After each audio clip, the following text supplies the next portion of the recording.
I found out only an hour ago that before the 1950s, or maybe the 1940s, I wasn't a citizen of Australia. I didn't know that before. Well, I wasn't alive. But my parents, when they were born, apparently were not citizens of Australia. That's a turn up for the books. This comes about as this drops out of the current debate about whether Australian citizens should be allowed to return from India in the shadow of the coronavirus, which is running rampant in India. It's going so nuts in India that we've shut our borders. And they had and someone said, is that constitutional? That you can just say, no, you just can't come back. I think we've effectively had that to a very large extent since coronavirus pretty much started. But I think everyone's been allowed to come back. But they've had to get in line. So there wasn't a rule put in place by the government saying you're not allowed to come back. It's just that you had to get in a queue, and we're only letting one person in a year. But at least our civil rights hadn't been abused in that scenario, because you're still allowed to come back. Just get in line. How long's the line? Forever. I like that. That reminds me of Hitchhiker's Guide to the Galaxy or something. All right. So, but I found out just now. The big hoo-ha that's on at the moment is that we've just shut the borders to Australian citizens coming back. Full stop. There's no queue even. That is coming back from India specifically. And as soon as you do something like that, you've got talk of racism and all that sort of stuff. Okay, you're not going to get away from that unless you've shut the borders to England, and then you're right. But we've shut the borders to India, so live with the racism claims. All right, that's not what this episode's about. Racism and everything like that. And the arguments could go both ways on that, because we're not allowing Euros back either. Euros in India, for example, all our famous cricketers who are stuck over there because the Indian Premier League, the IPL, has been cancelled, and all our blokes can't get back. Michael Slater is really annoyed. Mike Hussey, it's just caught coronavirus last night, I heard. These are all very bad things that are happening. The Australian government has got blood on its hands. If for example, one of our citizens dies in India, but then the government is probably saying, well, if we open the borders or even allow people into quarantine with the virus this much out of control, including all these new strains that are no doubt proliferating in India, even if we allow there to be a queue and let people back in through a quarantine system and all that sort of stuff, through that bubble, the virus is so nuts in India that it's going to end up escaping into the Australian community, and we'll have blood on our hands anyway. So you got Michael Slater, says, I reckon, ScoMo is thinking, okay, yeah, all right, I got blood on my hands by not letting you back in, but I got more blood on my hands if I do. Michael Slater didn't kind of canvass that eventuality, but that's probably because he's trying to get back. He doesn't like being, and I can understand that. He's an Australian, he doesn't belong anywhere else, so he's a bit annoyed, no doubt, that he can't get back into Australia at the moment. He escaped to the Maldives, I heard, from India, but he still can't come back to Australia from the Maldives. He has to sort of sit there and live it up in the Maldives. Look, you can have a virtual life these days, can't you? Look, this has nothing to do with what this episode's about. None of this, anything to do with that.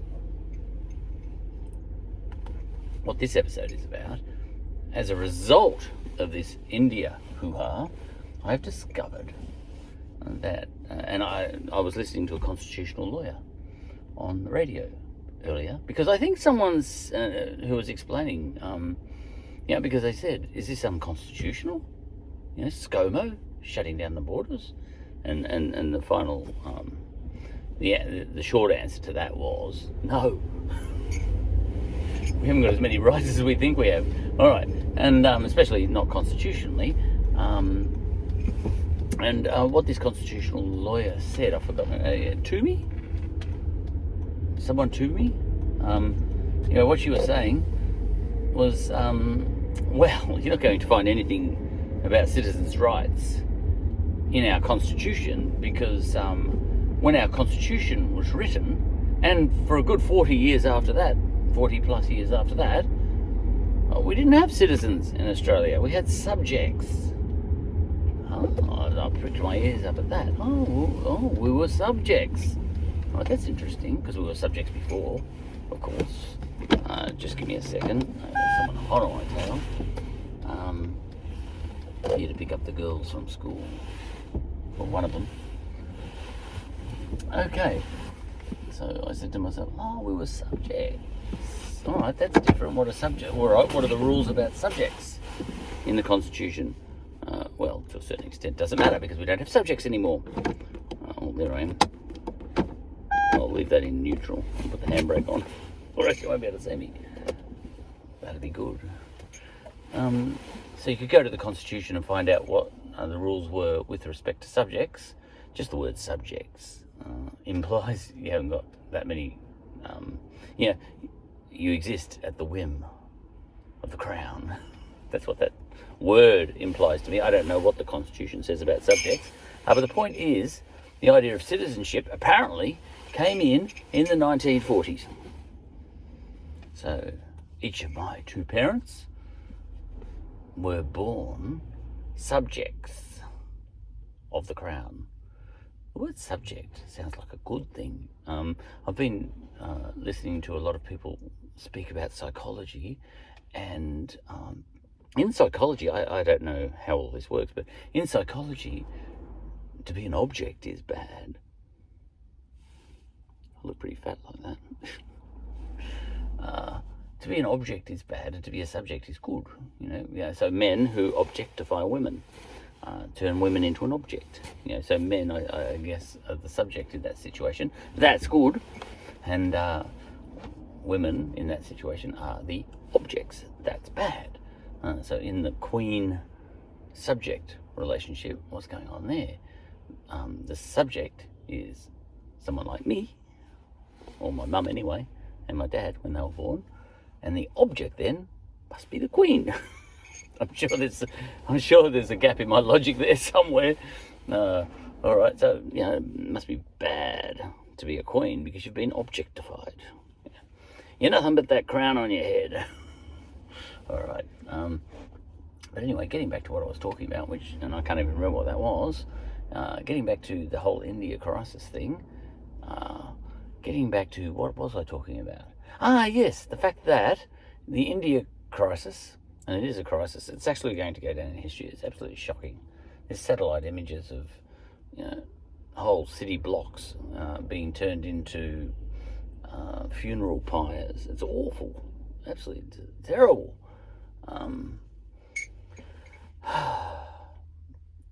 To chat about that would be a different type of episode.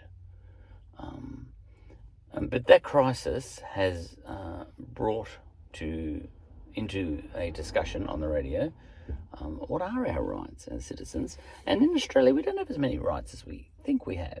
All sorts of things happen. Okay, so you've all right, you won't find anything in the Constitution about your citizenship rights, because there's nothing in there, because the idea of citizenship wasn't even a spark in the collective eye of the founding fathers. That was a different time. Citizenship came in after the war, by the sound of it. a lot of things were happening then. So the world was remaking itself after the war.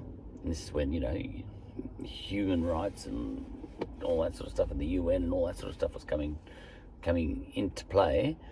So I guess we must have just gone with the flow and changed a lot of the things that we were doing too. But I mean, in Australia, we've got fewer rights than even places like the United States of America in some ways. Over there, they've got the right to get shot by someone with a gun, as part of a massacre. They've got that right. But we haven't got that right here. And there's other things. They've got this Bill of Rights, and I think we haven't got a Bill of Rights. People who watch a lot of American TV, and they think that whatever applies in the United States applies here. So they say, I've got the right to remain silent, or something like that, because they watch a lot of movies, and I think that's not the case here. You don't have the right to remain silent, although you could just shut your mouth, so I don't know how that works. Right to bear arms, well, you haven't got that here in Australia. Not the sorts of arms they've got the right to bear in the United States of America. And the other thing, it would appear, that we haven't got is inalienable rights to come home from overseas if we travel overseas in the middle of a pandemic. And that makes me think too, there might be thousands of people in India saying, we just want to come home. I miss my Fosters. We don't even drink Fosters here in Australia. People, expat Australians drink that overseas, but we don't drink it here. I've never seen it. I haven't seen a can of Fosters for years, I don't reckon. All right. Everyone drinks Melbourne Bitter or Carlton Draft or something like that. I don't know. I don't drink. Now, so, all right, this is an interesting thing. What does our citizenship give us? Right, if you go overseas in the middle of a pandemic, which is what many or most of these people who have gone overseas have done, and then you say, I just want to come home. I can't believe I can't come home. Well, you took a risk going over, didn't you? But that's beside the point. Okay, I would have thought, you got a right to come back, and the government can't sort of say you just can't come back, because what if the pandemic lasts forever? You can never come back, that sort of thing. And I said, that's weird. So what is that? What are our citizenship laws? And it does appear that we haven't got any with respect to that. ScoMo can block you. And, and then Michael Slater can say, you've got blood on your hands, ScoMo. But then, ScoMo can say, well, I've got blood on my hands if I don't block you all from coming back as well. So, and that argument can only be ended with with supper.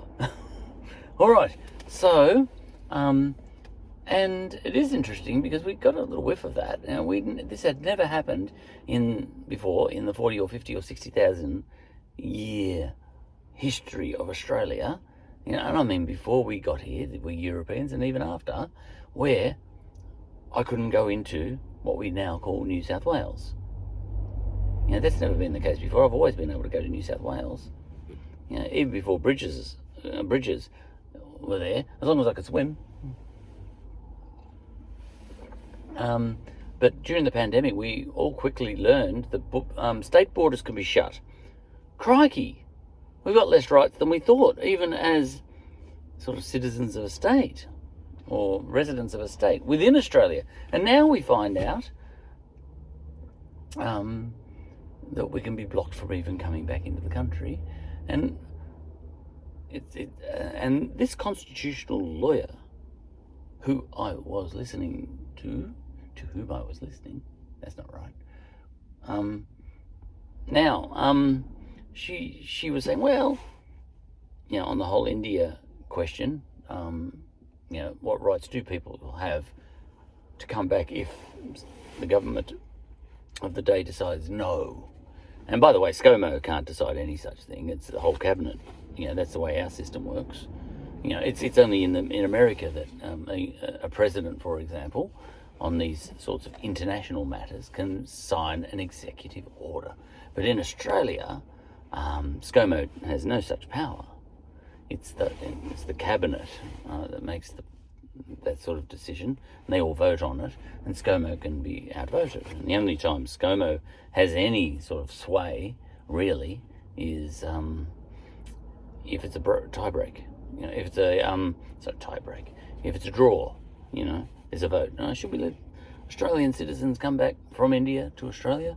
And half the cabinet might say yes, and half the cabinet might say no, and ScoMo's sitting back waiting for them to vote, because that's what the Prime Minister does, as distinct from all the ministers. And then it's a draw, and ScoMo says, my moment. First time I've actually had a say. Everyone thinks Prime Ministers are powerful. I've been in power apparently for years, and I haven't actually been able to make one decision. Here I am. It's a tie break. I can make the decision. I think that... And then someone in his cabinet says, hang on, I've just changed my mind. You're out, ScoMo. Oh, damn, what is this business of being a Prime Minister? It's not all it's cracked up to be. Oh, well, I'll just get in front of the media and pretend that I've got a lot of power.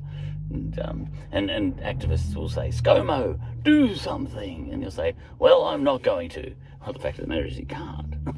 He's got no power. All right. But it turns out that we don't have as many rights as we think we have as citizens, and it's a little bit make it up as you go along as to how many rights we've got. Sometimes it ends up in the High Court and things like that, and slowly we define what citizenship is as we go along. So we said, perhaps in the 1940s, I'm sure something was legislated, but they might have said, all right, you're all citizens now, you're not subjects anymore. And they said, all right, how many rights does that give us? Oh, we'll just test that as we go along. It's a little bit like the New Zealand Constitution, which doesn't exist. New Zealand just said, we're New Zealand, and everyone sort of said, oh, what does that mean? And they said, well, we are we independent from England yet? Do you have an Independence Day? No, we don't have an Independence Day because we're not independent. Oh, right, so you're dependent on the UK, England. No, not that either. Well, what are you then? New Zealand? Oh, we'll make that up as we go along. And New Zealand's still doing that. They don't even have a constitution in the same way that Australia has a constitution, And to a certain extent, we've done that too. Independence isn't something that happens on a given day. Well, yeah, it does in a lot of places. But in Australia, or in a place like Australia, we've been slowly getting more and more independent from the UK. Some of us think that's not necessarily a good thing to go fully independent. Well, we are fully independent by now. Now, the Queen has got no say in Australia. Really, no say. So we're independent. When did that happen? Well, not when we handed down the Constitution. She still had a bit of power there, and she wasn't even alive.